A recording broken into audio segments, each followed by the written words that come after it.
Hello bachon, let's read the question. The question says the following data are for a reaction A plus B is equals to products. Here in the data, concentration of A in M is given as 0.1, 0.2, 0.5 and 0.5, and concentration of B in M is given 0.1, 0.2, 0.1, 0.5.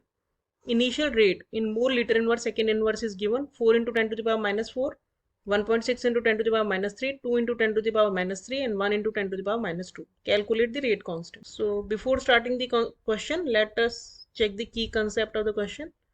की concept इस question का ये है कि rate क्या होता है. Rate होता है concentration, then the concentration of reactants to the power x and y. यहाँ पे एक्स जो है वो है order with respect to A, क्योंकि अभी हमें क्वेश्चन में पता नहीं है कि order with respect to A और विद रेस्पेक्ट टू बी क्या है. पहले हमें वो कैलकुलेट करना होता है, तो हमें ऑर्डर पता होना चाहिए अगर हमें रेट निकालनी है तो. और वाई जो है वो है order with respect to B.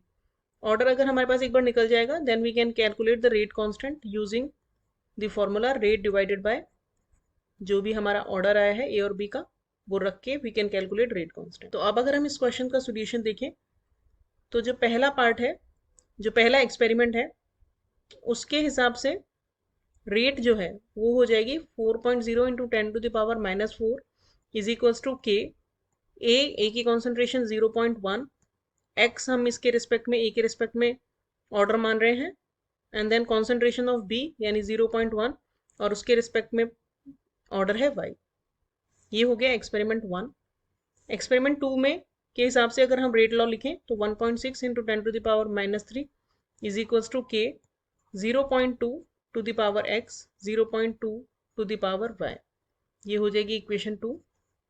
इसी तरह से एक्सपेरिमेंट 3 के रिस्पेक्ट में रेट लॉ हो जाएगा 2 into 10 to the power minus 3 is equals to K 0.5 to the power x 0.1 to the power Y.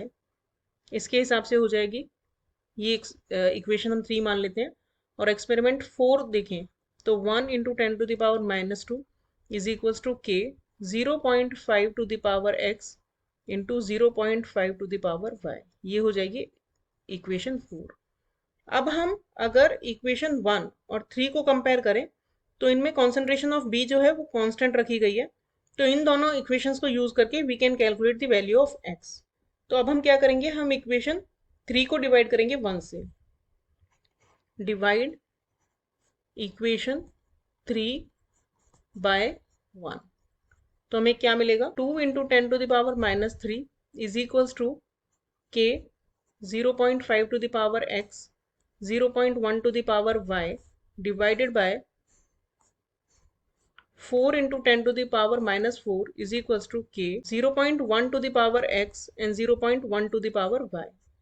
Common चीजें कट करेंगे k से k और ये दोनों सेम है, तो हमारे पास आ जाएगा. यहाँ पे अगर हम देखें इन दोनों को अगर हम डिवाइड करें तो ये आएगा 20 divided by 4 that means 5 is equals to 0.5 to the power x by 0.1 to the power x.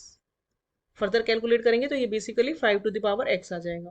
तो इससे हम कह सकते हैं कि x इज इक्वल्स टू 1, क्योंकि 5 to the power x is equals to 5, तो x 1 हो गया. अब हमारा order with respect to a निकल गया है 1. इसी तरह से order with respect to b निकालेंगे. अगर हम इक्वेशन 3 और इक्वेशन 4 को कंपेयर करें तो यहाँ पे a की कॉन्सेंट्रेशन कॉन्स्टेंट रखी गई है. तो अगर हम 4 को 3 से डिवाइड करें तो हमें क्या मिलेगा, 1 into 10 to the power minus 2 is equals to K 0.5 to the power x 0.5 to the power y divided by 2 into 10 to the power minus 3 is equals to k 0.5 to the power x 0.1 to the power y. Common चीजें cancel करते हैं, k से k और ये भी cancel हो जाएंगी. यहाँ से हमारा आएगा, इन दोनों को देखें तो हम आएगा 10 divided by 2 that means 5 is equals to, इन दोनों को अगर हम देखें तो यहाँ से आ जाएगा 5 टू द पावर y.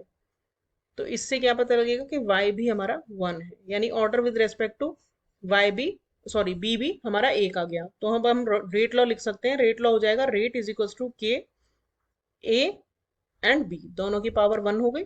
तो यहां से हम k कह सकते हैं, k हो जाएगा rate divided bye concentration of a and concentration of b.